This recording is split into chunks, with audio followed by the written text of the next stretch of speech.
My housekeeper's name was Dolores, and she'd been cleaning our house every Tuesday for 11 years. She wasn't what you'd call a talker. She came at 8, she left by noon. She stacked the dish towels in a specific way that drove my wife Linda crazy, and she never once commented on anything she saw or heard inside our walls. I respected that about her.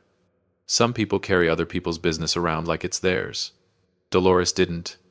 She kept her head down, she did her work, and if she noticed anything strange, and in 11 years there had been plenty of strange, she kept it filed somewhere behind those dark, steady eyes, and said nothing. So when I came back from the hardware store that Tuesday in March, and Dolores was standing outside on the front step instead of inside working, and she looked at me the way she did, not alarmed, not anything dramatic. Just careful, I almost didn't stop. I almost just waved and walked past her. She said, "Don't go in there right now, Mr. Hale." That was all. 4 words plus my name. I want to be straight with you about something before I go any further. I was not a man who noticed things quickly. I don't mean that as false modesty. I mean it as a documented fact. My daughter Claire had been trying to tell me for 2 years that something was wrong in my house, and I had not listened. Not because I didn't love my daughter, because I was the kind of man who needed the truth to walk up and stand directly in front of him before he'd acknowledge it was in the room. Linda used to say I could watch a fire start and still spend 20 minutes looking for the logical explanation. She wasn't wrong. That was a real flaw. I'm telling you that now so you understand what I'm about to tell you. I stood on that front walk with a bag of weather stripping in my hand, and I looked at Dolores, and the first thing I thought was that something was broken. Pipe burst. Electrical issue. Something practical that she didn't want to deal with alone. I said, "What's going on?" She said, "Maybe just give it a few more minutes." That was when the thing in my chest shifted. Not panic. I wasn't a man who panicked quickly either, but something recalibrated, because Dolores had never said anything like that to me. In 11 years, she had never once told me to wait before entering my own house. I put the bag of weather stripping down on the porch rail. I said, "Dolores." She looked at me for a long moment. Then she looked at the door. Then she said, "I heard a car I didn't know in the driveway before you left. I didn't see who it was. I'm not saying anything about what I think. I just think maybe you should wait." I did not wait. And that is the only decision in this whole story I do not regret. Every other thing I did in the months that followed, I can find something wrong with, something I should have done differently or sooner or not at all. But walking through that front door that I'd carry over again exactly the same. What I found was not what Dolores had implied. Or not yet, anyway. I walked into my house and the living room was empty. The kitchen was empty. The whole downstairs felt like it had been holding its breath. There was a mug on the counter that wasn't mine. A man's mug. Heavy ceramic, forest green. The kind you buy at a state park gift shop somewhere. It had coffee in it, still warm when I touched the side. I heard the shower running upstairs. I want to stop here and tell you something, because this is the part where a lot of men in my position would have done the dramatic thing, the confrontational thing, the thing that makes for a good story at a bar. I did not do the dramatic thing. I put my hand on the counter next to that mug, and I breathed. And I listened to the water running overhead, and I made myself stand there until I was sure I understood what I was about to walk into. I was 58 years old. I had been married to Linda for 31 years. We had built everything: the house, the daughter, the insurance business.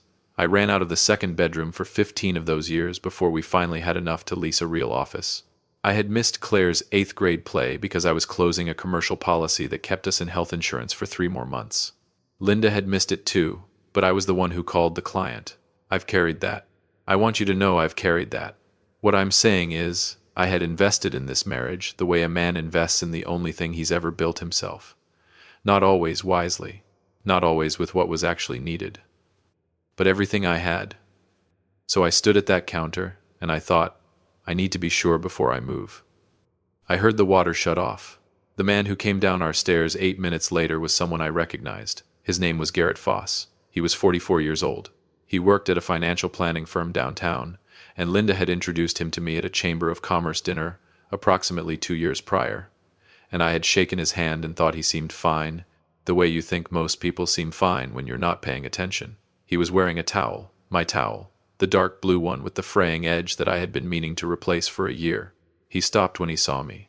I'll give him this, he didn't run. He stood on the 3rd step from the bottom, and he looked at me the way people look when they're trying to calculate which version of the next few seconds is survivable. I said, "Where is my wife?" He said, She went to get groceries." "She didn't know you were coming back early." I said, "I wasn't early. I said I'd be back by 11. He didn't answer that. I'm going to tell you what I noticed in that moment, because it's one of those details that sounds small, but wasn't small at all. He was holding the towel in a certain way, with his elbow tucked in like he was cold, and he kept looking at the door, not the front door, the door to the garage, not looking for Linda, looking for an exit.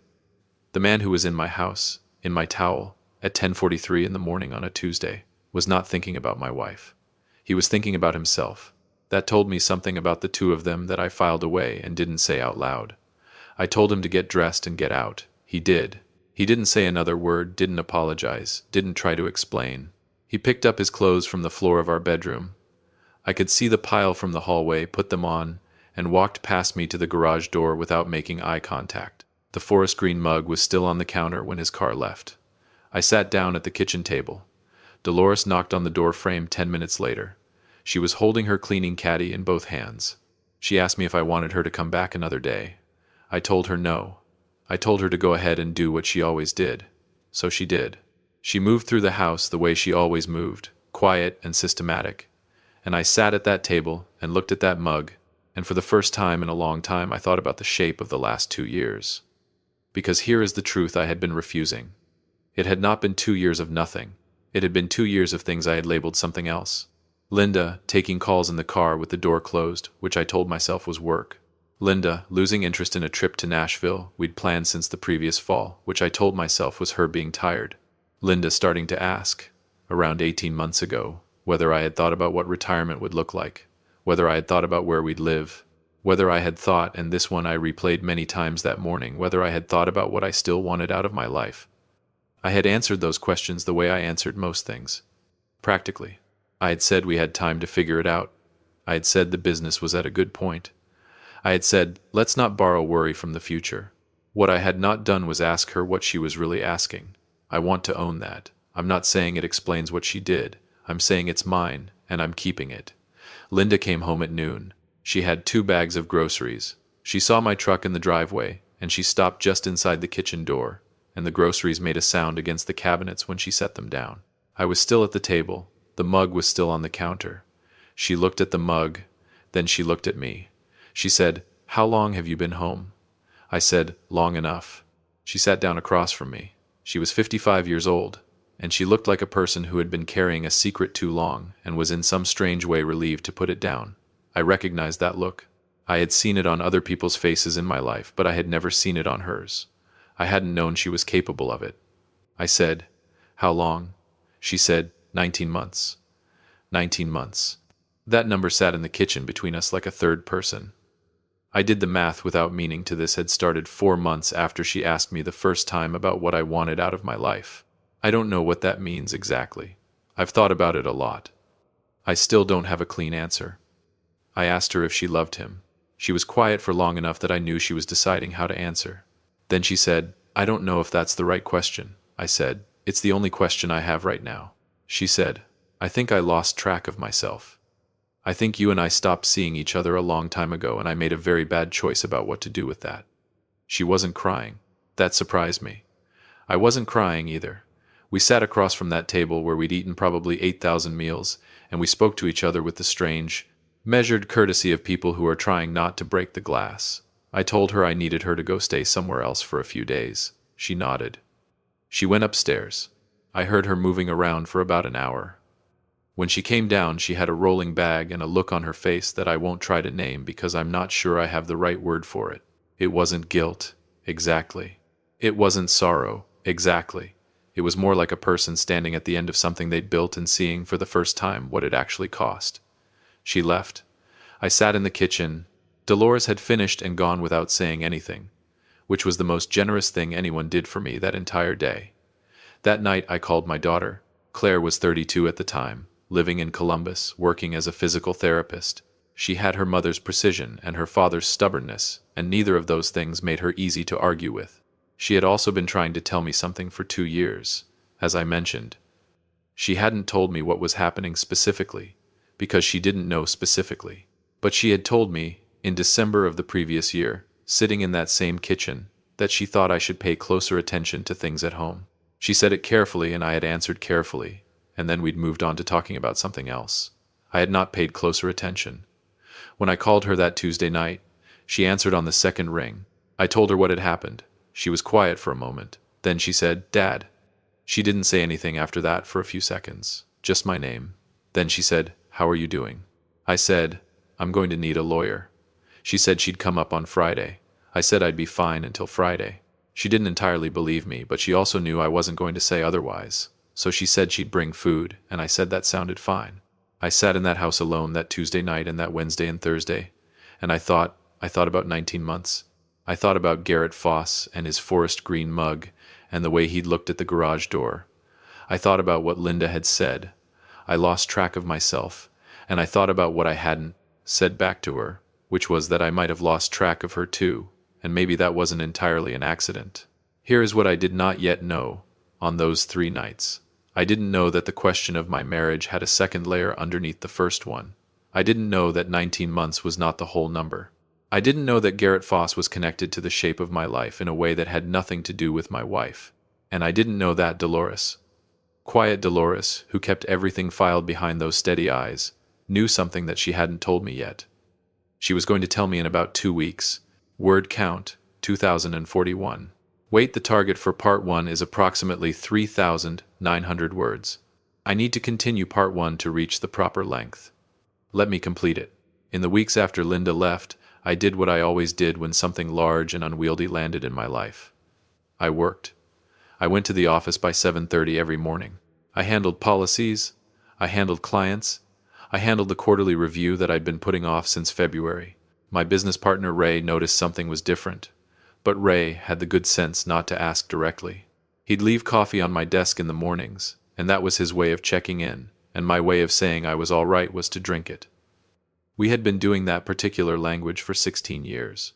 It worked for us. Claire came up Friday as promised. She brought a pan of something with chicken in it, and she put it in my refrigerator, and she sat down with me at the kitchen table, that table.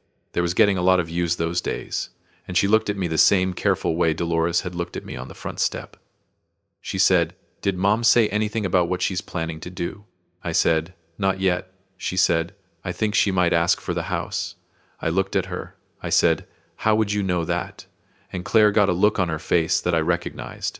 It was the look she got when she'd known something longer than she'd been saying it. She said, "Mom mentioned it about 6 months ago, not directly. She said she'd been thinking about her future, and she said this house might be more hers than mine because she was the one who was actually in it." 6 months. Claire had been sitting on that for 6 months. I said, "And you didn't tell me because—" She said, "Because the last 4 times I tried to tell you something was wrong, you changed the subject, Dad." I didn't argue with that. I couldn't. It was accurate. I said, "Okay," and she said, "I'm sorry." And I said, "So am I." We ate the chicken thing out of the pan because I hadn't thought to get plates, and neither of us felt like standing up to get them. That night, after Claire went to sleep in her old room, I went and sat on the back porch. It was cold, still. March in Tennessee holds on to winter longer than people think. I had a jacket and a glass of water, and I sat out there in the dark and I listened to the neighborhood, dogs barking a few streets over, a train somewhere in the distance, the particular quiet of a house that usually has 2 people in it and now has 1.5. I thought about the business. I should explain something. The insurance business I ran, Hale and Cortez, which was my name and Ray's, had been doing well. We had 12 employees, we had a solid book of commercial clients, and we had, over the previous 18 months, been in conversations with a regional firm called Tidewater Group about a possible acquisition. Nothing signed. Nothing formal. But conversations. Linda knew about those conversations because I had mentioned them. What I had not mentioned, because I hadn't told anyone yet, was that I'd had a preliminary valuation done in January, and the number was significantly higher than I'd expected. I had not told Linda that number. I had told one other person. I told Garrett Foss. Not because I knew what he was to Linda. At the time, I didn't. I told him because I'd run into him at a function in late January, and he'd asked about the business in a way that seemed professional, and I was proud of that number, and I said more than I should have. I'd had 2 glasses of bourbon, and I was among what I thought were fellow business people, and I said the number. I thought about that number sitting on the back porch. I thought about the timing. I thought about how Linda had started talking about the house, according to Claire, about 6 months ago, which would put that conversation around September, which was about 8 months after Garrett had asked about the business in January. The pieces were there. I wasn't connecting them yet. Not fully, but they were there. And something in me, the part of me that spent 30 years reading policy language, looking for what was missing, felt the shape of something I hadn't named yet. I went back inside. I went to bed. I did not sleep well. The second week after Linda left was quieter on the surface and louder underneath. She and I had 2 phone calls.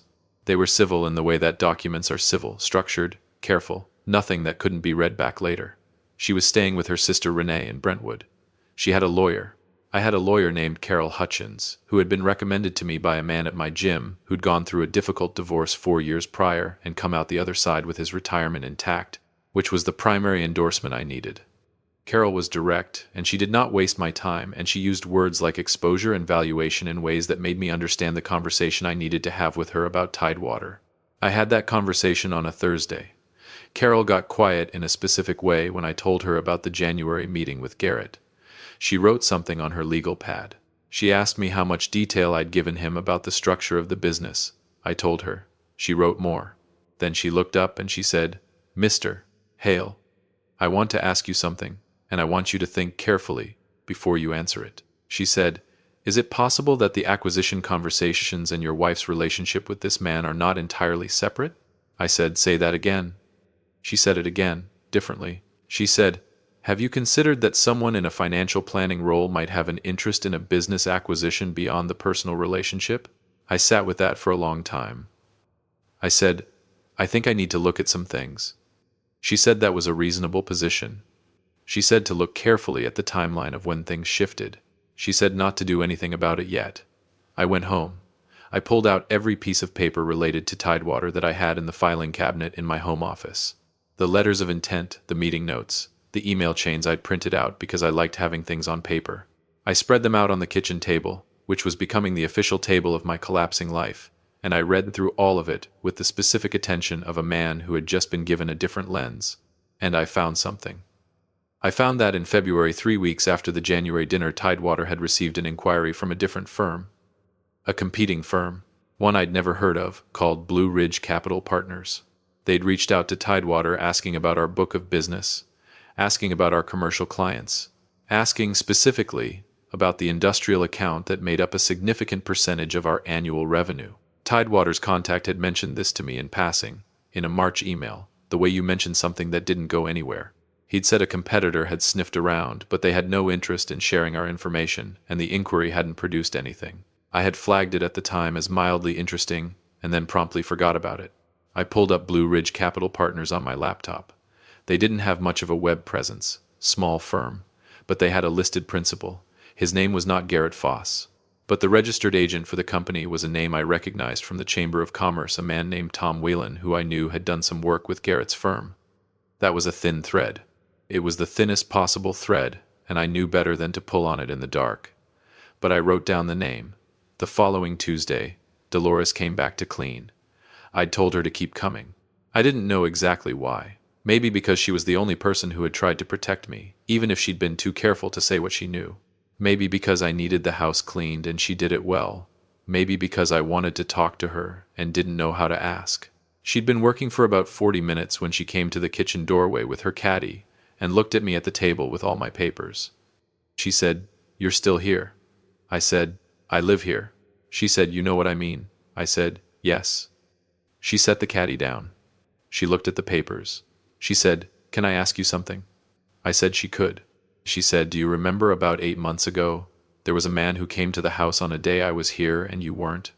I said I didn't remember that. She said, "He came on a Saturday. He said he was doing an appraisal. For insurance purposes," he said. "He walked through the house with Linda, and he took photographs of things, the appliances, the built-ins, the wine cabinet you put in downstairs." I looked at her.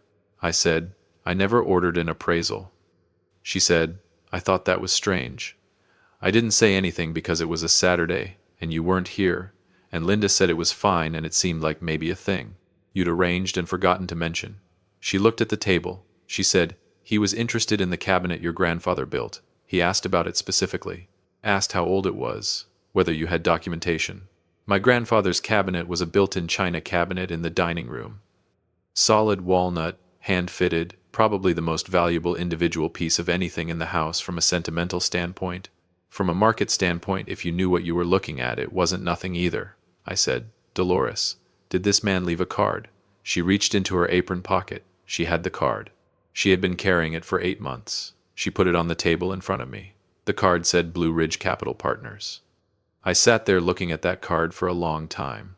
Dolores picked up her caddy and went back to work and didn't say another word about it, the same way she never said another word about anything. She filed it and she waited, and when the moment came, she put what she had on the table. That card connected 2 things I hadn't connected yet. It told me that whatever Garrett Foss was doing in my marriage wasn't only about my marriage, and it told me that the exposure Carol Hutchins had mentioned was bigger than I thought. But here is the thing about that moment, the thing I need you to understand before this story goes any further. I was not angry, sitting there with that card. Or I was, but it was underneath something quieter and more important. I was thinking with a clarity I hadn't felt in years, maybe in a decade. Like the last 2 weeks had burned off a fog I'd been walking around in without knowing it was there. I was 58 years old. I had a business worth more than I'd told anyone. I had a marriage that had been hollow for longer than I wanted to admit. I had a daughter who'd been trying to get my attention, and I had a housekeeper who'd been carrying a business card for 8 months, because she didn't know what to do with what she'd seen. I had been the last person in my own life to understand what was happening in it. That was going to change. I picked up the card. I picked up my phone. I called Carol Hutchins. And I said, I think this is bigger than a divorce. Carol Hutchins did not panic when I told her about the card. She was not a person who panicked. She was the kind of lawyer who, when you handed her something unexpected, got very still and very focused, the way a good hunting dog gets still when it smells something it recognizes. She asked me to bring her the card and everything I had on Tidewater and Blue Ridge, and she asked me not to discuss any of this with Linda or anyone connected to Linda until we'd had a chance to sit down. I said, including my daughter? She said, for now, yes. I didn't like that, but I did it. The meeting was Friday morning. Carol's office was downtown, 3rd floor of a building on Commerce Street that had been a cotton exchange 100 years ago and now housed lawyers and a dental practice and a woman who did something with estate jewelry on the 2nd floor. Carol had a corner office with tall windows and a view of the river if you stood at the right angle, and she had the kind of desk that was covered in organized piles in a way that only made sense to the person who'd built the piles. She had done some work in the 2 days since I'd called her. She put a piece of paper in front of me. She said, Blue Ridge Capital Partners was incorporated 14 months ago. The registered agent is Thomas Whelan, who is a business associate of Garrett Foss. Foss is not listed as a principal, but 2 of the 3 investors in the fund are LLCs with no public-facing ownership. I said, and the third? She said, the 3rd investor is a woman named Sandra Foss. I said, his mother? She said, his ex-wife. I sat with that for a moment. I said, so this is a family operation. She said, it appears to be. And what they do, based on the limited information I've been able to find, is they identify businesses that are in acquisition conversations, and they attempt to influence the outcome. Sometimes by inserting themselves as a competing buyer. Sometimes by acquiring leverage over one of the principals. I said, leverage. She said, yes. I looked at the river through the window. A barge was moving slow and flat against the brown water. I said, so Garrett Foss was not in my house because he fell in love with my wife. Carol said, I can't tell you what his feelings were. What I can tell you is that the timeline is suggestive. You told him about Tidewater in January. Blue Ridge reached out to Tidewater in February. The appraisal of your home, which you didn't authorize, happened the following month. And his relationship with your wife, based on what you've told me, began approximately 2 months after that January conversation. I said, Linda didn't know any of this. Carol looked at me. She said, what makes you certain? That question sat between us like something sharp. I thought about Linda's face when she sat down at the kitchen table. That particular kind of relief I'd read as guilt. I thought about what she'd said. I lost track of myself. I thought about the way she'd looked at the mug on the counter before she looked at me. I said, I'm not certain. Carol said, that's the right answer for now. She said she was going to bring in a colleague who did financial forensics, a woman named Barbara, who had done this kind of work for 20 years, and had a specific skill for finding the seam between a personal betrayal and a financial one. She said we needed to know, before anything else happened, whether Linda was a participant or a pawn. I said, "Is there a difference, legally?" She said, "Enormously." I said, "And personally?" She looked at me steadily. She said, "That's your question to answer, Mr. Hale." I drove back to the house. I sat in the driveway for a few minutes before going in. The Bradford pear tree at the end of the walk was in bloom, white flowers going slightly brown at the edges the way they did when March forgot to stay mild. Linda had planted that tree the year Claire started kindergarten. She'd driven 45 minutes to get the specific variety she wanted. I had made a joke at the time about driving 45 minutes for a tree, and she'd told me with the patience of someone explaining something basic that some things were worth the trouble. She was right. It was a good tree. I went inside. I looked at my grandfather's cabinet in the dining room. It was a beautiful piece of work. Cherry walnut, 6 feet tall, glass-fronted doors with the original wavy glass, still intact. He'd built it in 1951 for my grandmother, fitted it to the wall of a house that no longer existed, and somehow it had survived 3 moves and 2 floods and my clumsy teenage years and ended up in this dining room where we ate on holidays and sometimes argued and sometimes sat in silence that was mostly comfortable. Someone had photographed it. Someone had walked through my house and photographed the things that were worth something, and my wife had let them in. I stood in front of that cabinet for a long time. I thought about what Carol had said. Participant or pawn. I did not know yet, but I was going to find out. The thing about working in insurance for 30 years is that you learn how people behave when they think they're protected and when they discover they're not. You learn the difference between the person who was surprised by the fire and the person who set it. Those 2 people sit across from you very differently. They answer questions differently. They make different kinds of eye contact. I had interviewed thousands of people from both categories, and I had learned to read the gap between them. I called Linda that evening. I kept it short. I told her I'd been thinking about the logistics of the house and asked if she'd be willing to meet for coffee just to talk through some practical things. She said yes, carefully. I said Saturday morning, the coffee place on 5th, 9 o'clock. She said, "Are you bringing your lawyer?" I said, "Not this time." She said, "Okay." I spent Friday the way Carol had told me to spend it, not doing anything visible. I went to the office. I worked on a commercial renewal for a client in Gallatin. I ate lunch with Ray, who had clearly been monitoring me with the specific attention of a man who wanted to ask something and had decided against it repeatedly for 2 weeks. He finally put down his sandwich and looked at me and said, "You doing okay?" I said, "I'm figuring some things out." He said, "Anything I need to know about for the business?" That was the closest Ray ever got to what he actually wanted to ask. I looked at him. I said, "Nothing that affects operations.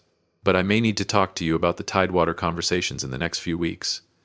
He said, "Should I be worried?" I said, "Not yet." He picked his sandwich back up. That was enough for Ray. We'd been partners for 16 years. He trusted my not yet the same way I trusted his. I'll look into it completely and without needing to understand the whole picture. Saturday morning, I was at the coffee place at 8:45. I got there early the way I always got everywhere, which was a habit Linda had long found excessive. The place was just a diner that had added an espresso machine and some chalkboard menus and called itself something else. I got a corner booth, and I ordered coffee and I sat facing the door. Linda came in at 9:02. She was dressed the way she dressed when she wanted to look like she was not dressed up, good jeans, a blazer, earrings she'd had since the 90s. She looked like a woman who had slept badly but was not going to let that show. She looked like someone I had known for 32 years and was looking at now as though for the first time. She sat down across from me. She wrapped both hands around the mug the server brought. She looked at me. She said, "You look like you've been thinking." I said, "I have." She said, "I want to say something first." I told her to go ahead. She said, "What I did was wrong. I know that. I'm not going to spend this conversation trying to explain it in a way that makes it less wrong, because it was wrong, and I knew it, and I did it anyway. I want you to know that I know that." I watched her say it. I watched her hands on the mug. I watched her eyes, which were steady in the way that eyes are steady when someone is telling the truth and knows it's not going to be enough.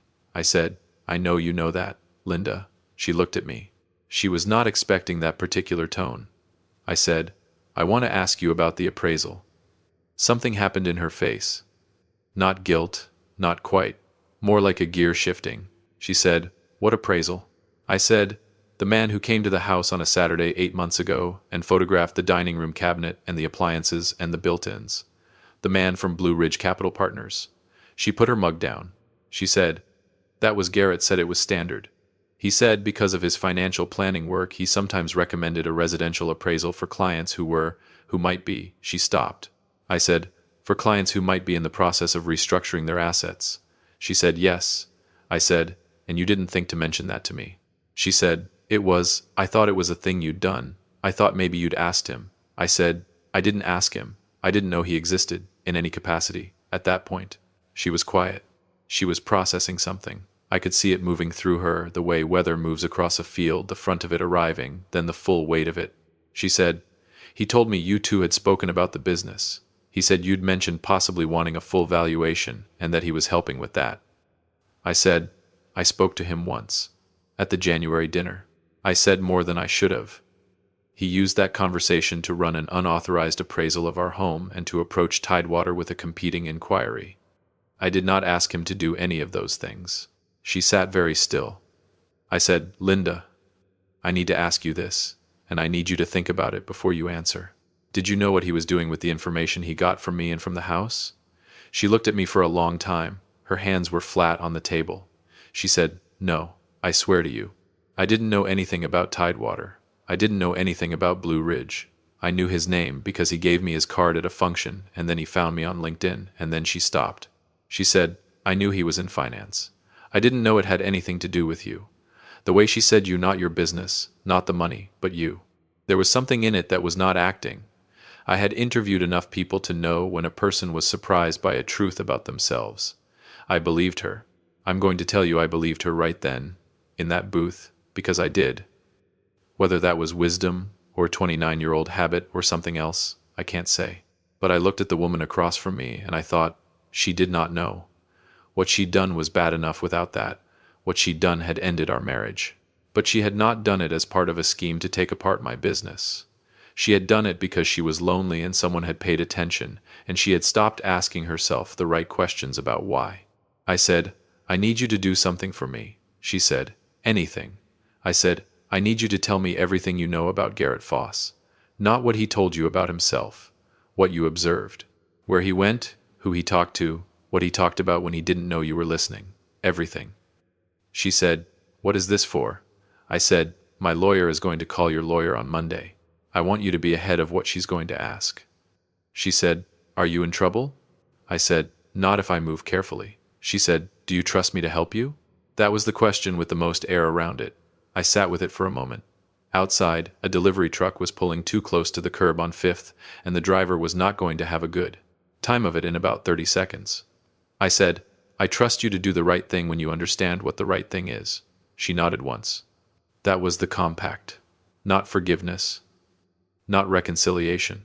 Something more practical and maybe more honest. Two people who had broken something deciding to at least clean up the mess without making it worse.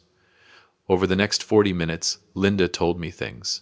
She told me that Garrett had asked a lot of questions in the first 6 months. Questions that she'd taken as interest in her life, but were, in retrospect, interest in specific things. The business. Its clients. Whether I discussed the valuation with Ray separately from her. Whether I had a personal financial planner. Whether the house was in both names or just mine. She told me that about 4 months into the relationship, and she said this with the careful flatness of someone who had already started looking at something through a changed lens. He'd told her that he thought I was undervaluing what she'd contributed to the household, and that she might want to document certain things, certain financial contributions she'd made, for her own protection. I said, "He told you to document your financial contributions?" She said, "Yes." I said, "And did you?" She looked at me. She said, "I started a file." I said, "Linda, where is that file?" She said, "On my laptop." "At Renee's?" I said, "Don't share that file with anyone. Don't share it with your lawyer, not yet. Call me before you do anything with it." She said, "Okay." Then she said, "Is that file something that would hurt you?" I said, "I don't know what's in it. That's why I'm asking you to hold it." She said, "I'll hold it." We paid for our coffees. She reached for it and I let her, which seemed like the right call, and we walked out onto 5th Street in the pale March light, and stood for a moment on the sidewalk, the way people stand when they don't know quite how to end something. She said, "I am sorry. About everything." I said, I know. She said, I don't expect anything from that. I said, no. She said, is there anything left to? I said, I don't know yet. And that was true. I watched her walk to her car. I stood there on that sidewalk, and I thought about 31 years, and an appraisal I hadn't ordered, and a file on a laptop I hadn't seen, and a man who had walked through my house in a towel that belonged to me. Then I walked to my truck, and I drove to the office, because there was something I needed to check. Ray was not there on Saturdays as a rule, which was why I'd chosen Saturday. I let myself in, walked to my desk, and opened the files related to our Tidewater conversations. I was looking for something specific now. Not the February inquiry from Blue Ridge, I'd already found that. I was looking for the moments before it. I was looking for what Garrett Foss would have needed to make that inquiry sound credible. To make a competing inquiry credible, you'd need to know something real. You'd need a client name. Not just the business name, an individual client. Something that proved you had inside information about the book. I went through the chain. January dinner. I'd mentioned the business. I'd been vague about clients, I was almost certain, but I'd been drinking and I'd been proud of the number, and I had to be honest about what that combination could do to a careful man's judgment. I found the email. It was in my sent folder, February 3rd, 5 days after the January dinner. An email I'd sent to a Tidewater contact copying in what I thought was our primary industrial client's general inquiry address. A standard update, completely routine, except the CC address was wrong, by one letter, one transposed letter in the domain. I sat there looking at that wrong letter for a long time. I had not noticed it in February because the email hadn't bounced, it had delivered somewhere, just not where I meant it to go. And at the time, I had no reason to look at the CC address twice. Now I had every reason. I ran the corrected domain. It went to a holding company. The holding company had no web presence. I wrote it down. I called Carol from my car and left her a voicemail. I told her to look at who owned that domain. I told her I thought Garrett Foss had not just gotten information from me at the January dinner. I thought he had set up a catch address before the dinner, because he'd come to that dinner intending to find a way to get my correspondence, which meant he'd known about the Tidewater deal before we sat down, which meant someone had told him. And then I sat in my car in the parking lot of my own office on a Saturday afternoon in March, and I thought about who knew. Ray knew. Ray had been my partner for 16 years. My accountant knew. He'd been my accountant for 9. And Linda knew. Not the number, I hadn't told her the number yet. But Linda had known we were in conversations. Linda had told me, over dinner sometime in the fall, that she'd run into Garrett at a chamber event, and he'd asked how things were going for me professionally. And she'd said fine, things were good, and she'd mentioned that we were in some interesting conversations about the future of the business. She'd told him that. She'd told me she told him that. I had not thought of it again until this moment. She hadn't been a participant, but she'd been the door. Not knowing she was the door, that was the thing that made it a different kind of tragedy. She'd handed him the key to my house, in the most literal way I could now imagine, and she hadn't known what he was going to use it for. I sat there until the parking lot got cold. Then I drove home. The following Tuesday, Carol called me at 8 in the morning. She had the domain information. She had a name. The name was not Tom Whalen. The name was not Sandra Foss. The name was Garrett Foss. He owned the domain. He'd registered it 11 months ago, 3 months before the January dinner. He'd been planning this for almost a year before he came to that dinner. He'd been planning this before he ever approached my wife. Carol said, he researched you before he met you. He knew about Tidewater from another source we haven't identified yet. He came to that dinner to get close enough to get access, and he used your wife as the access point. I said, and the relationship with Linda was, she said, a means to an end in his planning. Whether it became something else, I can't say. I sat with that. A means to an end. 19 months of my wife's life, in the service of something she didn't know she was serving. I said, I want to talk to him. Carol said, that's not a good idea right now. I said, I'm not going to do anything that makes your job harder. I just want to look at him. She said, James, don't. I said, I heard you. I waited 3 more weeks. 3 weeks of Carol working and Barbara working, and 2 phone calls from Linda, who was starting to understand, piece by piece, what she had been to Garrett Foss. Each of those calls was quieter than the last. She wasn't crying, exactly. She was something worse than crying. She was a woman putting together a picture she'd rather not have been able to see, and doing it steadily and without flinching, because Linda had never been someone who looked away from things, even the things that reflected badly on herself. That quality had once been one of the reasons I loved her. I still thought it was worth loving. I just wasn't in a position to say so out loud yet. The piece I didn't have was the other source. How Garrett had known about Tidewater before the January dinner. Carol had a theory. Barbara had a different one. I had my own. I had been sitting on it for 2 weeks because I didn't want it to be right. Ray Cortez had been my partner for 16 years. He was my best friend in the professional sense, which is a particular kind of friendship that lives inside one set of hours and doesn't always travel. He had been honest with me in every way that I could verify. He had been steady. He had put coffee on my desk and not asked questions and trusted me with not yet.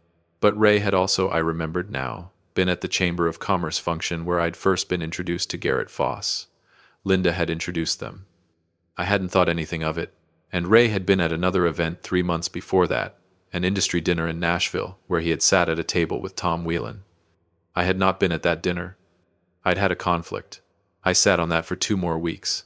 I held it the way you hold something heavy when you're not sure where to put it down. Then, on a Thursday morning, Ray came into my office and closed the door, which he almost never did, and he sat down and he put his hands on his knees and he looked at me the way a man looks when he has been carrying something and has decided he can't carry it anymore. He said, "I need to tell you something." I said, "Okay." He said, "About 8 months ago, I was approached by Tom Whelan.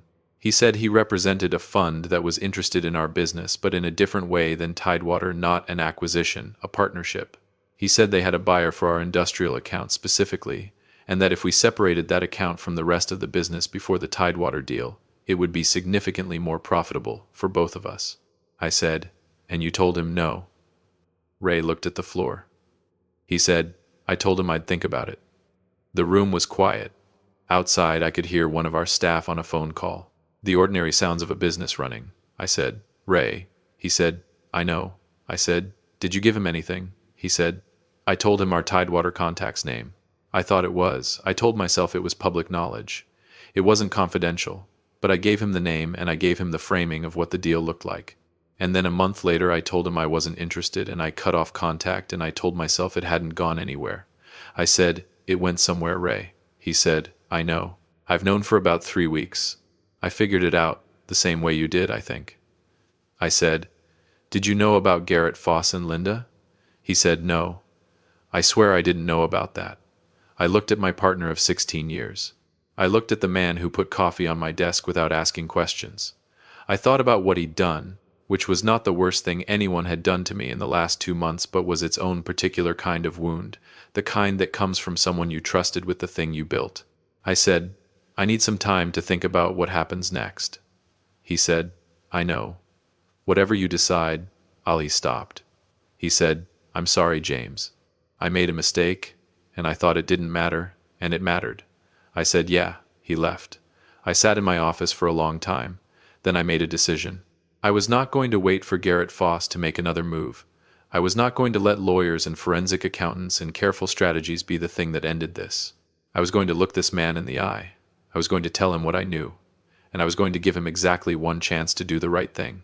Not because I thought he'd take it, because I wanted to see what he'd do when he understood that I knew everything. Carol was going to hate this, but Carol wasn't the one who'd been walked through. I picked up my phone. I called Garrett Foss. He answered on the 3rd ring. His voice was the same as I remembered it from the stairs measured, working out the angles before committing to a direction. He said, my name like a question, James Hale. The way you say a name when you're not sure which version of the next few seconds you're in. I said, I'd like to meet. He said, I don't think that's a good idea given the circumstances. I said, the circumstances are exactly why I'm calling. I know about Blue Ridge. I know about the domain. I know about the appraisal you ran on my house without my permission. I know about Tom Whelan and the Tidewater inquiry.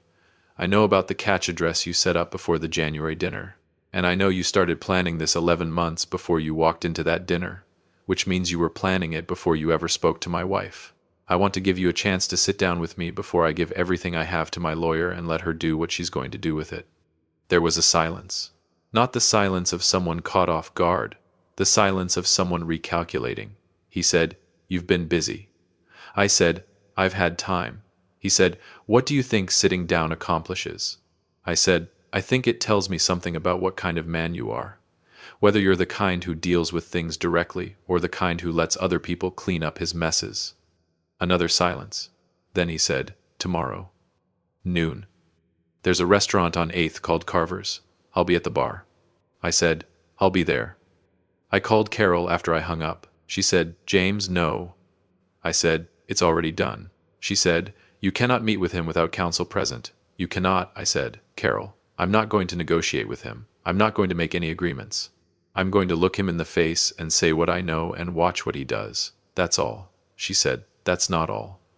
You're going to say something that hands him information. I said, he already has everything he got from me. I'm not giving him anything new. I'm going to take something from him, his read on how I'm handling this. And I need him to think I'm handling it the way he expects. She was quiet. Then she said, what does he expect? I said, he expects me to be emotional. He expects me to come in there wanting to hurt him for what he did to my marriage. He expects me to be angry about Linda first and the business second. She said, and you're not. I said, I am. But not in the order he's expecting. She said, James, be careful. I said I would. I slept better that night than I had in a month. Not well, but better. Carver's was the kind of place that was trying to be two things at once. A serious restaurant at dinner and a working lunch spot at noon, and at noon it was mostly the second. The bar ran along the left wall. Dark wood, good light, the kind of place where people sat with laptops and expense accounts and talked about things that mattered only to them. Garrett Foss was already there when I walked in. He was at the far end of the bar with a glass of water, wearing a jacket that fit well, and the particular expression of a man who has decided how this meeting is going to go. He was 44 years old and he looked like someone who took care of himself, and understood that looking like someone who took care of himself was part of the work. He watched me cross the room with the stillness of a man who was used to watching people and reading them quickly. I sat down 2 stools away, not next to him, not across from him. 2 stools. My choice. He said, I appreciate you being direct on the phone. I said, I've always found it saves time. He said, you said you know about Blue Ridge. I said, I do. He said, then you know it's a legitimate investment vehicle. The inquiry we made to Tidewater was standard competitive intelligence. There's nothing illegal about knowing what companies are in acquisition conversations. I said, there's nothing illegal about the inquiry. The domain is a different conversation. Something shifted in his face, just slightly. He'd expected me to lead with the personal Linda, the house, the towel, and I hadn't, and that had thrown his calibration off by a fraction. He said, what domain? I said, the one you registered 11 months ago. The one that catches emails from people who transpose one letter in a common address. The one that received a copy of my correspondence with a Tidewater contact in February. He was quiet. He picked up his water glass. He set it down without drinking from it. He said, that would require proving intent. I said, you registered the domain 3 months before the January dinner. The dinner where you asked me about the business, and I told you more than I should have. Which means you came to that dinner already knowing enough to set a catch, which means you had a prior source, and that prior source was my business partner, who you approached through Tom Whelan 8 months ago. My partner has already given a full account to my attorney. That one landed. He didn't flinch, but something behind his eyes moved, the way a light moves when something bumps the fixture. He said, Ray came to us. That meeting was his idea. I said, that's not what he says. He said, Ray Cortez has been unhappy in that partnership for 3 years. He approached Tom with the idea that he might want to separate from the business before any acquisition deal. He came to us. I said, you've thought about how to say that for a while. He said, it's the truth. I looked at him. I thought about Carol's question, participant or pawn. I had asked it about Linda. Now I was asking it about Ray in the story Garrett was telling. And in Garrett's version, Ray was neither. Ray was a principal. That was a clean reframe.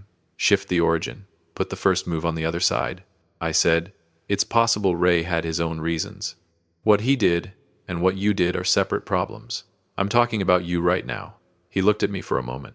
Then he said something I hadn't expected. He said, you know what your business was worth before I got involved?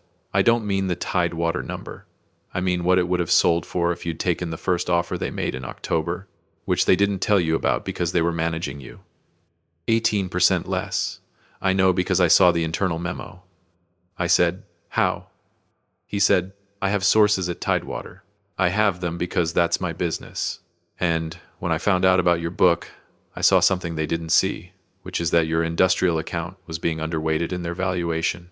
They were going to give you a number in January that was 18% below market, and you were going to take it because you had no independent comparison. I said, so you were helping me. He said, I was going to make you a better offer. That's not illegal. That's competition. I said, from a fund with no track record and no public principles and a history of acquiring distressed books at pennies on the dollar. He said, every fund starts somewhere. I said, and the relationship with my wife. He said, that was separate. I said, was it? He looked at me. His hands were flat on the bar, the same way Linda's hands had been flat on the table at the coffee shop. It was a particular kind of stillness that people use when they're trying to look calmer than they are.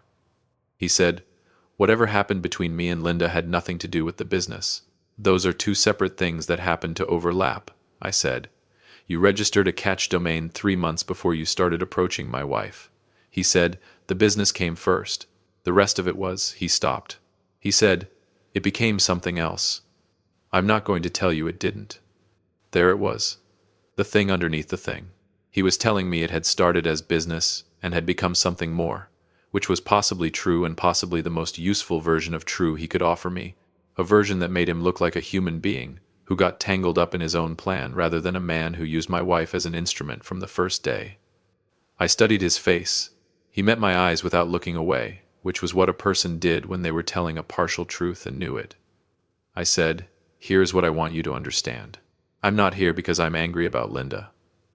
I'm here because I want you to know the full extent of what I have before you make any further moves.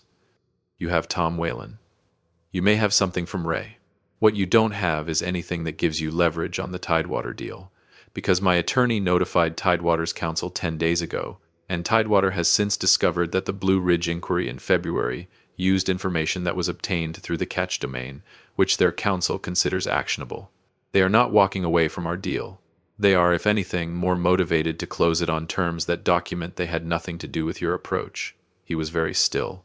I said, the file Linda was keeping, the one you told her to put together about her financial contributions, she gave it to my attorney. Voluntarily. I want you to understand what that tells you about where Linda stands. He said, Linda doesn't know what she gave. I said, Linda knows exactly what she gave. She read through it before she handed it over. She called me afterward, and she told me what was in it. Some of it was genuinely about her contributions. Some of it was things you'd told her to write down, framed in ways that only make sense if you were building a picture of the marriage as a financial arrangement she was being excluded from. That framing, those specific phrases, those are yours.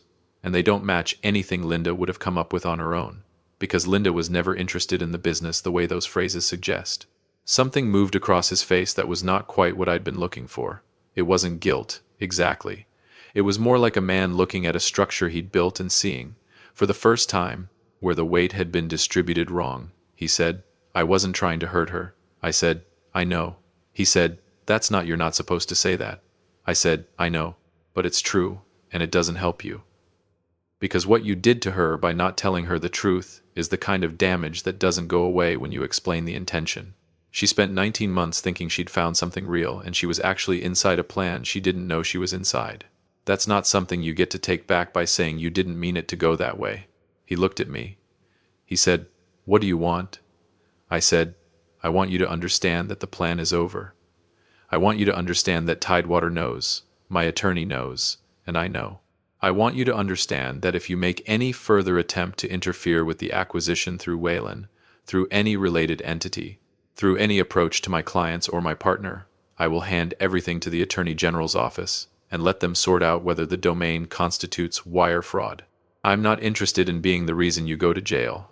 I am interested in being the reason you understand that this particular play is finished. He looked at his water glass. He looked at the bar. He looked at me. He said, and Ray? I said, Ray and I have our own conversation to finish. That's between us. He said, you're not going to use any of this. I said, not if you're done. If you're done, I close the file and finish my deal, and we don't speak again. He said, that's a surprisingly clean offer. I said, I'm not a complicated man. I want to finish what I built, and I want to be left alone to do it. That's all I've ever wanted. He looked at me for a long time. He looked the way people look when they're trying to find the catch in something. When they're used to the world operating in angles and straight lines make them suspicious. Then he said, "All right." Not "I agree." Not "you have a deal." Just "all right," the way a man says it when he's not conceding. Exactly, but he's done. I stood up. I didn't offer my hand. He didn't offer his. I walked out of Carver's into the April noon, which had more warmth in it than March had any right to produce. I stood on the sidewalk for a moment. A woman was walking a dog that was too big for the leash. A food truck was setting up on the corner. The ordinary world continuing at its ordinary pace, indifferent to the conversation I'd just finished. I called Carol from the car. She said, "Well?" I said, "I think we're all right."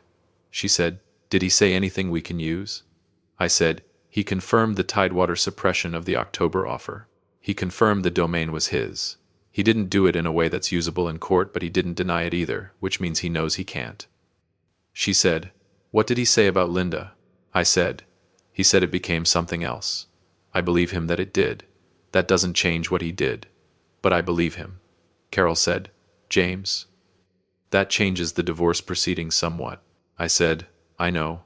That's why I'm telling you." She said, "Are you sure you want me to factor that in?" I sat in the car outside Carver's with the engine running, and I thought about Linda's hands flat on the table. I thought about the Bradford pear tree she'd driven 45 minutes to get. I thought about 31 years and 8,000 meals, and Claire coming home with food she'd made because she knew I wouldn't. I said, "Factor it in." The Tidewater deal closed in June. 9 weeks, which was fast for this kind of transaction, but Tidewater's counsel had their own reasons for wanting to move quickly once the Blue Ridge situation was documented. The number was good, better than I'd expected even after the January dinner. The industrial account was reweighted the way it should have been. Ray and I had a longer conversation. Several of them over the course of 2 months. I'm not going to pretend those conversations were easy or that they came to a clean resolution the way things do in stories when someone makes a clean decision and everything reorganizes. What happened was messier than that and more honest. Ray had made a mistake out of a combination of unhappiness and greed, and then had lived with it, and living with it had cost him more than the mistake itself. He brought me that morning not because he got caught, but because he was tired of carrying it. I believed that.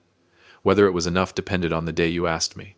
What we decided, in the end, was that the partnership would be restructured before the acquisition closed, with terms that reflected what had happened, without requiring either of us to become someone we weren't to the other. Carol helped draft the language.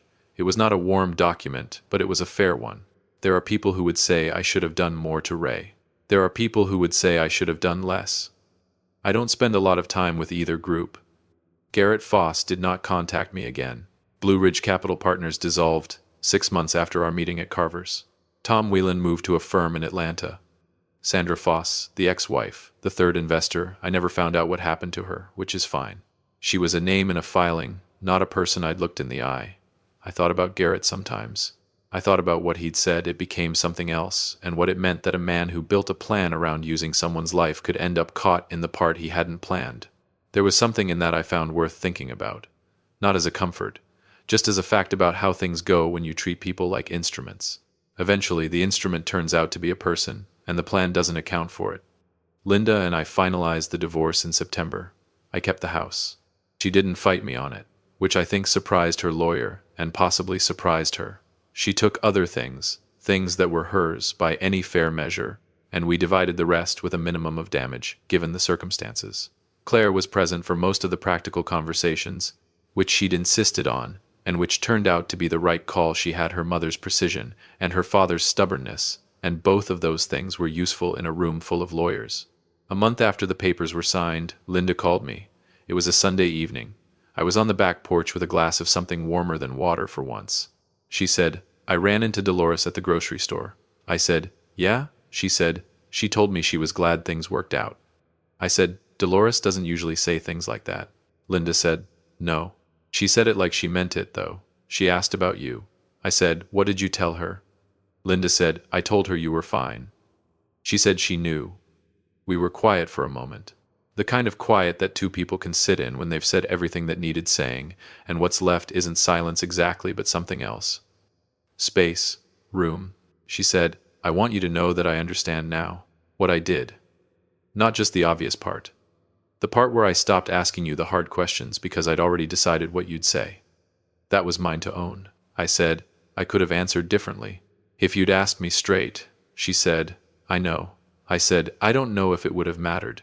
She said, I don't either. That was the most honest thing we'd said to each other in probably 5 years, which was something worth noting even if the noting of it was its own kind of sad. I said, take care of yourself, Linda. She said, you too, James. And that was that. Dolores came back on Tuesdays.